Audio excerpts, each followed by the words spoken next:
Hi, I'm your host, Sean. If you've experienced a challenge or are stuck, then this podcast is meant to give you hope, inspiration, and empowerment. As my way of giving back, I'll be sharing some pay it forward moments during the episode. Let's get started. My guest today is Stefanos. Stephanos is a relational alchemist, speaker, and author. His mission is to be a voice for the voiceless, to assist others in actualizing their full potential, to relate consciously to each other, and to be a conscious steward of the earth. Welcome, Stephanos. It's a pleasure to have you here. It's a pleasure to be here, my friend. Thank you. Stephanos, we want to get to know you. Tell us more about yourself.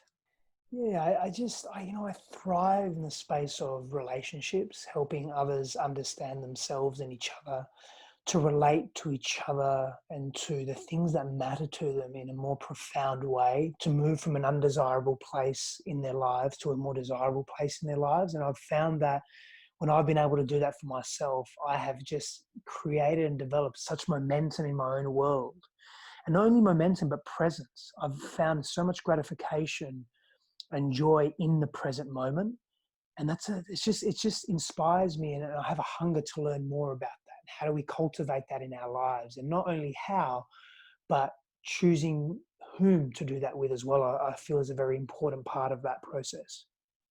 Your words are very inspiring, and my gut, I can't wait for us to actually jump into your story because I have a feeling there's probably it's coming from a very deep place. And why don't we just go ahead and do that? Normally I give the guest a longer opportunity for them to share about themselves, but I want to maximize your time for your story. So let's go ahead and move right into your story of hope, inspiration, and empowerment.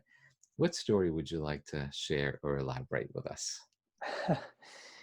I feel like, and again, not to downplay my own story, but I feel like so many of us, hardship can really define us, but so can profound experiences such as matrimony or birth of a child or the celebration of a particular anniversary. Hardship has really defined me for much of my life, not all of my life, but much of my life. But it laid foundations for me to explore the hardship, explore the trauma and the violence that I experienced as a child, the abuse and the isolation, the disconnection, and how I carry that through into my adult life and my adult relationships, unconsciously, really, in an unaware fashion, that really set the tone for repetitive behavior that was unhealthy, disconnected, dishonoring of others, dishonoring of myself. And that foundation of hardship allowed me to ask some questions. I had to hit rock bottom multiple times, and maybe on the 5,383,000 time, I I said, okay, enough's enough. I'm done. I'm out. I need to make some changes. And the options that I had for me, and the catalyst for this, by the way, was an intimate relationship where I was with this woman in a long-term relationship, and she had discovered that I was unfaithful in that relationship. And again, when I look back at that time and I look back at my behavior, it was all coming from unresolved issues, psycho-emotional, familial issues. I look back at that time and I think, I gave myself three choices. I either two choices essentially at the beginning: do the work, go deep, make some changes and transformation, or continue in ignorance and just really waste my life and my potential. And for the first time in my life, I chose the former, which was to go deep into what does change look like. And I did everything I could. I saw counselors, psychologists, psychotherapists, energy healers, spiritual guides. I gave up my businesses. I nearly went bankrupt. I was in massive debt, but I was focused on this growth journey, no matter what.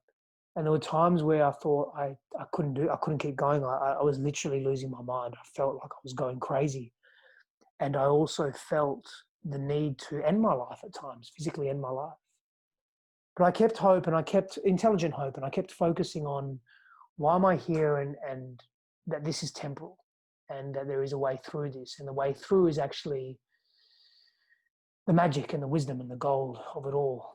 And I just persevered, and I had amazing support, and I was able to make some substantial changes in my life that shifted my perspective, but shifted my reality and what I thought I needed to be. My self worth increased, my confidence naturally increased in a genuine way.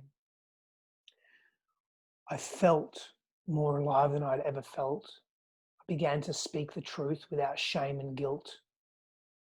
I I really stopped my compulsions and addictions around sex and love and workaholism and pornography and so forth, and really went into a deeper, more profound expression of myself in the world. So, Stephanos, one thing I'm curious about, and perhaps our listeners as well, how did you, can you elaborate a little bit, how did you have that awareness of what was happening to you as you were, I'm a visual person, so I apologize. Maybe this is not the right direction, but I visualize you perhaps potentially going in a downward direction. So how did you have that awareness of what was happening to you, and why, what triggered in you to say, all right, well, this is it, I, as of this moment, I want to do the work, I want to go deep. Can you take us there, please? Yeah, it was that moment of that my partner at the time discovering my behavior and really unraveling all of that and the shame that came to the surface.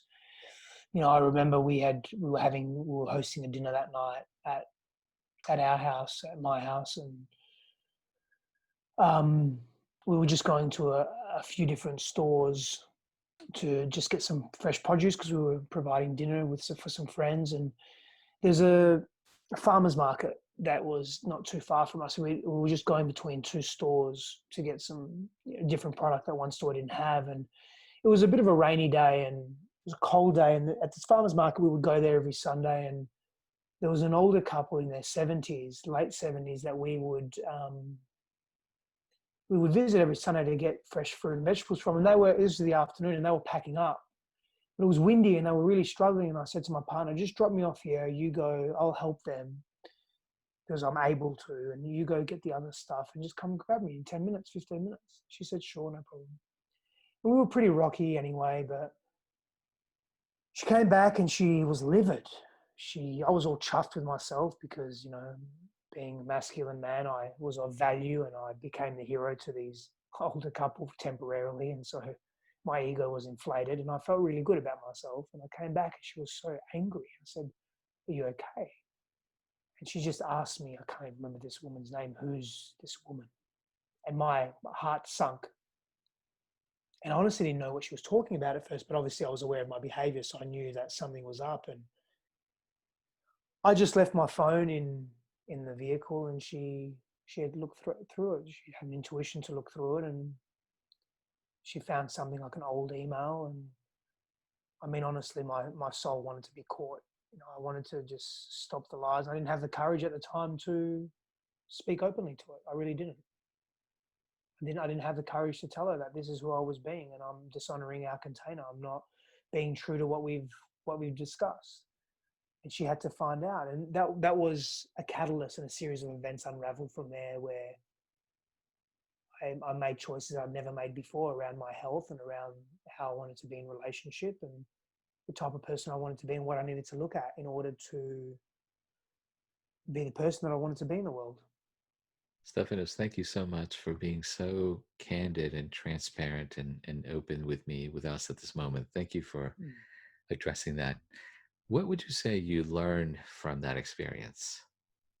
What I learned? A lot. I learned that hiding in the shadows is not helpful. I learned that unresolved childhood trauma and pain needs to be resolved. I learned that treating others in that way and hiding from them and lying to them is not honorable and is not a healthy way to be in relationship. Dishonoring oneself, wearing masks, is not sustainable. Um, Holding emotions in, being angry continuously repeating patterns of the past, living my father's life or my mother's life is not the life that I wanted to live. Um, just because many people do it doesn't make it quote unquote right or moral or healthy. Um, owning my truth and being that person. When we got home that afternoon, we cancelled dinner, and I took my phone because I had this fear that she would find other things. I didn't even know what I had in my phone, but I just had this fear, and she was trying to rip it off me. And we were on the street, and she was chasing me, and I was chasing her because she had my phone. I said, "Give me my phone back. You have no right to it." It was just horrible. It was a horrible, unnecessary, obviously necessary, but we cause so much conflict in our lives because we're addicted to drama in so many different ways. And I realized in that moment that this life of lies that I'm living is not me. It's just not who I want to be. And now, a pay it forward moment. You've got to check out this book, The Spirit of a Woman Stories to Empower and Inspire, written by Terry Laszlo Gapadze. I've had the chance to enjoy it. It resonated so much with me, not only because of the empowering stories, but also all the wisdom from each of the individuals interviewed by Terry in her book. Terry also offers spiritually inspired coaching, where she helps others live their most meaningful and joyful lives. I personally found her coaching extremely helpful when I was launching my podcast. Check out her book and coaching at women's, WOMENS spirit.com. And Stephanos, for those listeners that are experiencing what you went through, what next steps can they take today? Get support. Don't do it alone.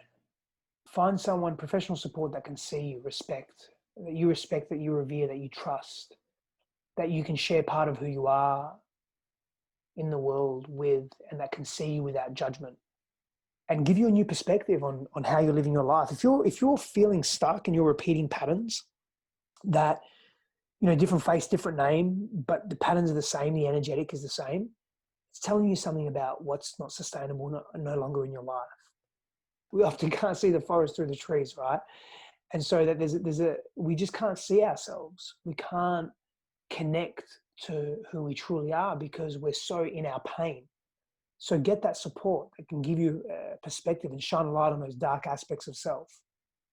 Stephanos, I've truly enjoyed speaking with you today. You're making a positive impact in people's lives, and I want to commend you for sharing all the wonderful following nuggets of wisdom. And that is for us to seek gratitude in the present moment, that hardship and profound experiences can define us. We should try to be mindful of unresolved issues, for us to strive to do the work and go deep, to shift our perspectives, that hiding in the shadows is not helpful. Honoring oneself is the right thing to do. So we want to stay connected with you. We want to find out about your books and all the wonderful services that you provide. Tell us how we can do that, and then we'll say goodbye. Of course, thank you so much. So you can reach out to me on social media at Stephanos, or you can reach out on one of my websites, growwithsteph.com. growwithstef.com. Stephanos, thanks so much for trusting me to share your story. I appreciate you, my friend. Thank you. Before we go, one final paid forward moment. If you like stories, I think you're really going to enjoy the books that I've posted on my website at storiesthatempower.com/books. These gifted and talented writers are from the same community as many of my previous guests. So if their stories resonated with you, then I'm confident you'll enjoy their books. Check them out again at storiesthatempower.com/books. Take care, my friends.